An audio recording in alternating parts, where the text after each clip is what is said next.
The great Pacific garbage patch, ocean में दुनिया का सबसे बड़ा प्लास्टिक वेस्टेज का ढेर। 1997 कैप्टन चार्ल्स मूरे हवाई से कैलिफोर्निया जल यात्रा कर रहे थे, जो कि एक रेस का हिस्सा था। वापस लौटने के लिए चार्ल्स मूरे ने एक डिफरेंट रूट चूज किया, जो नॉर्थ पैसिफिक सब ट्रॉपिकल गायर से होकर गुजरता है। चलिए दोस्तों, पहले समझते हैं ये गायर होता क्या है।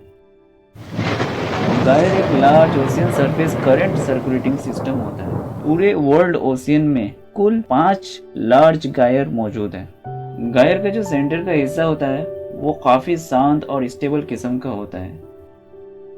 सर्कुलर मोशन की वजह से ओशियन का ज्यादातर कचरा सेंटर की तरफ खींचे चले आता है और वहां इकट्ठा होने लगता है।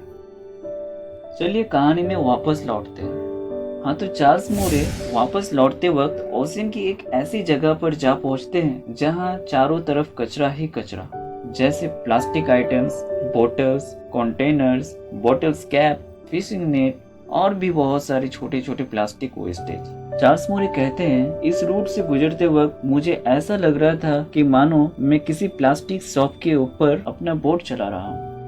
कई सारे एक्सपेरिमेंट और ऑब्जर्वेशन के बाद पता चला कि नॉर्थ पैसिफिक ओशियन का 1.6 मिलियन स्क्वायर किलोमीटर एरिया ढेर सारे कचरों से भरा हुआ है और इस एरिया का नाम दिया जाता है the great Pacific garbage patch. ये एरिया इतना बड़ा है कि यूं समझिए, जो टेक्सास कंट्री है उसका जितना एरिया है उससे 2 गुना से भी ज़्यादा बड़ा, या फ्रांस कंट्री का जितना एरिया है उससे 3 गुना से भी ज़्यादा बड़ा है। 2018 रिपोर्ट के मुताबिक यहाँ लगभग 80,000 टन से भी ज़्यादा प्लास्टिक मौजूद है।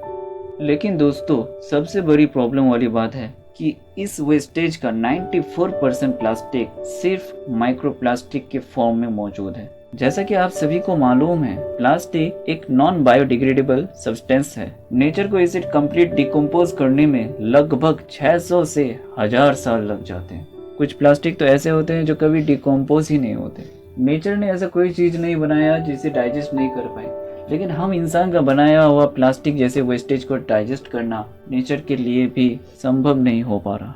ग्रेट पैसिफिक गार्बेज पैच में तैरता हुआ प्लास्टिक मैरीन एनिमल्स के कंपेयर में 180 गुना ज़्यादा है। ऐसी हालत में माइक्रो प्लास्टिक का साइज और कलर की वजह से मैरीन एनिमल्स फूड समझकर इसे खा जाते हैं। फॉर एग्जांपल, इसी एरिया में सरवाइव करने वाला एक सी टर्टाइल पे टेस्ट किया जाता है। पता चला कि उसके डाइट का 74% प्लास्टिक जैसे चीज़ों का होता है। अब समझते हैं ये माइक्रो प्लास्टिक ह्यूमन बॉडी के अंदर किस तरह से आ सकते हैं। जब स्मॉल फिश माइक्रो प्लास्टिक को कंज्यूम करता है तब फिश के टिश्यू के अंदर माइक्रो प्लास्टिक का कंसंट्रेशन इंक्रीज होता जाता है। फिर जब बिग फिश स्मॉल फिश को कंज्यूम करता है तब माइक्रो प्लास्टिक बिग फिश के टिश्यू के अंदर स्टोर हो जाता है, और जब ह्यूमन बिग फिश को कंज्यूम करता है तब माइक्रो प्लास्टिक ह्यूमन बॉडी के अंदर प्रवेश करता है।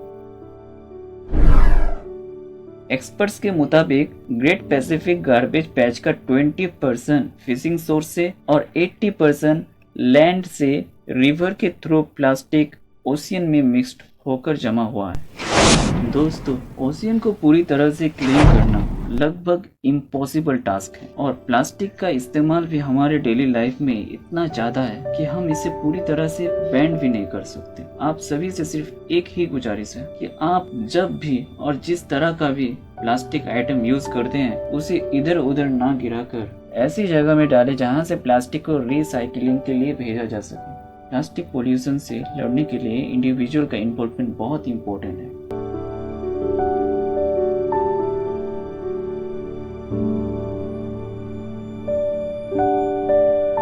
Thanks for watching this video.